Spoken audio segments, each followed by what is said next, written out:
Hey guys, Lord Naren White here, the Holy Ghost, the one true God. Back with you with the next video in my series, reading Dracula by Bram Stoker. Without further ado, returning to Dracula as read by Lord Naren White. I am afraid to think what may happen if we could only go faster, but we cannot. The engines are throbbing and doing their utmost. I wonder how Dr. Seward and Mr. Morris are getting on. There seem to be endless streams running down the mountains into this river, but as none of them are very large at present at all events, though they are doubtless terrible in winter, and when the snow melts the horsemen may not have met such much obstruction. I hope that before we get to Strasbourg we may see them, for if by that time we have not overtaken the Count, it may be necessary to take counsel together what to do next. Dr. Seward's Diary. 2 November. 3 days on the road. No news and no time to write it if there had been, for every moment is precious. We have had only the rest needful for the horses, but we are both bearing it wonderfully. Those adventurous days of ours are turning up useful. We must push on. We shall never feel happy till we get the launch in sight again. 3 November. We heard at Fundu that the launch had gone up the Bistritza. I wish it wasn't so cold. There are signs of snow coming, and if it falls heavy, it will stop us. In such a case, we must get a sledge and go on, Russian fashion. 4 November. Today we heard of the launch having been detained by an accident when trying to force a way up the rapids. The Slovak boats get up all right by aid of a rope and steering with knowledge. Some went up only a few hours before.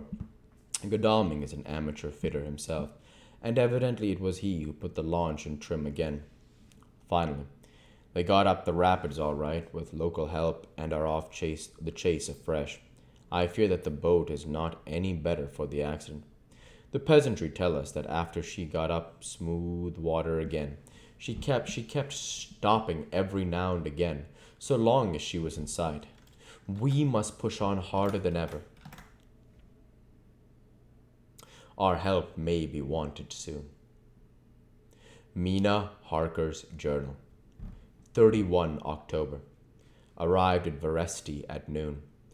The professor tells me that this morning at dawn he could hardly hypnotize me at all, and that all I could say was, "Dark and quiet." He is off now buying a carriage and horses. He says that he will later on try to buy additional horses, so that we may be able to change them on the way. We have something more than 70 miles before us. The country is lovely and most interesting. If only we were under different conditions, how delightful it would be to see it all. If Jonathan and I were driving through it alone, what a pleasure it would be to stop and see people and learn something of their life, and to fill our minds and memories with all the color and picturesqueness of the whole wild, beautiful country and the quaint people. But alas! Later, Dr. Van Helsing has returned. He has got the carriage and horses. We are to have some dinner and to start in an hour. The landlady is putting us up a huge basket of provisions. It seems enough for a company of soldiers.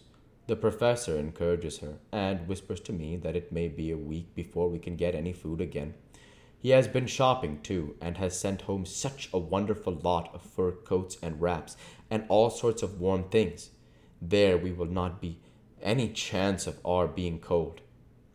Will not be, excuse me. We shall soon be off. I'm afraid to think what may happen to us. We are truly in the hands of God. He alone knows what may be, and I pray him, with all the strength of my sad and humble soul, that he will watch over my beloved husband, that whatever may happen, Jonathan may know that I loved him and honored him more than I can say, and that my latest and truest thought will always be for him. Chapter 27. Mina Harker's Journal. 1 November. All day long we have traveled and at a good speed. The horses seem to know that they are being kindly treated, for they go willingly their full stage at best speed. We have now had so many changes and find the same thing so constantly that we are encouraged to think that the journey will be an easy one. Dr. Van Helsing is a laconic. He tells the farmers that he is hurrying to Bistritz and pays them well to make the exchange of horses. We get hot soup or coffee or tea, and off we go. It is a lovely country, full of beauties of all imaginable kinds, and all the people are brave and strong, and simple, and seem full of nice qualities. They are very, very superstitious. In the first house where we stopped, when the woman who served us saw the scar on my forehead, she crossed herself and put out two fingers towards me to keep off the evil eye. I believe they went to the trouble of putting an extra amount of garlic into our food, and I can't abide garlic.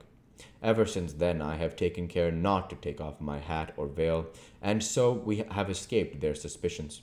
We are traveling fast, and as we have no driver with us to carry tales, we go ahead of scandal.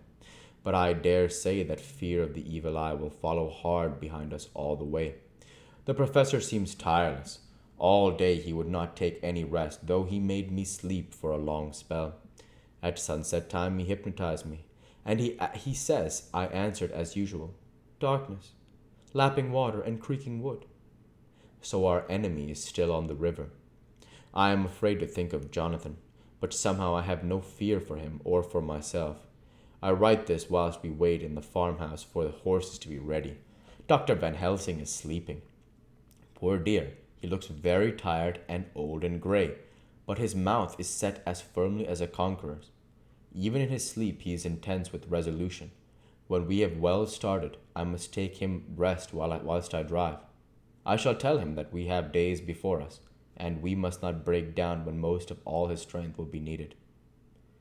All is ready. We are off shortly.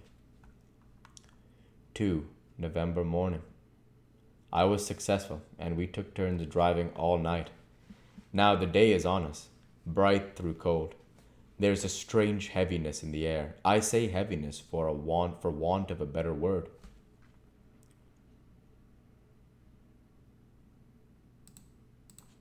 I mean that it oppresses us both. It is very cold, and only our warm furs keep us comfortable. At dawn, Van Helsing hypnotized me.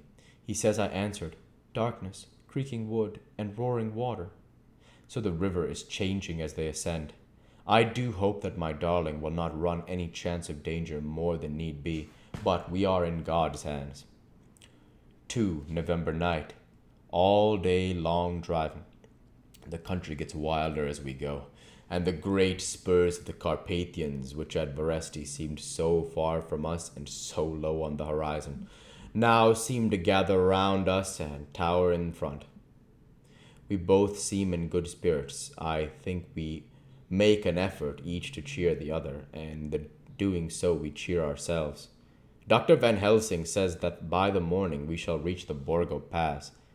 The houses are very few here now, and the professor says that the last horse we got will have to go on with us, as we may not be able to change. He got 2 in addition to the 2 we changed, so that now we have a rude 4 in hand. The dear horses are patient and good, and they give us no trouble. We are not worried with other travelers, and so even I can drive. We shall get to the pass in daylight. We do not want to arrive before, so we take it easy and have each a long rest in return. Oh, what will tomorrow bring to us?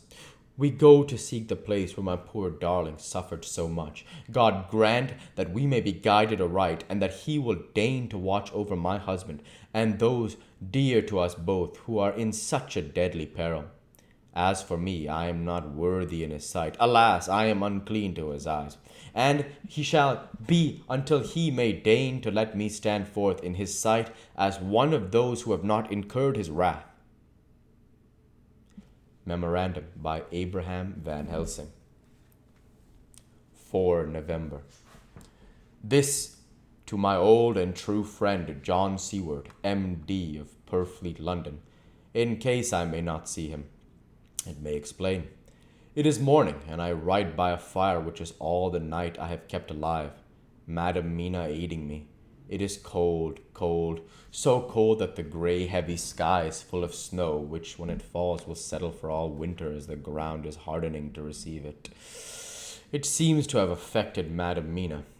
She has been so heavy of head all day she was not like herself. She sleeps and sleeps and sleeps. She who is usual so alert have done literally nothing all the day.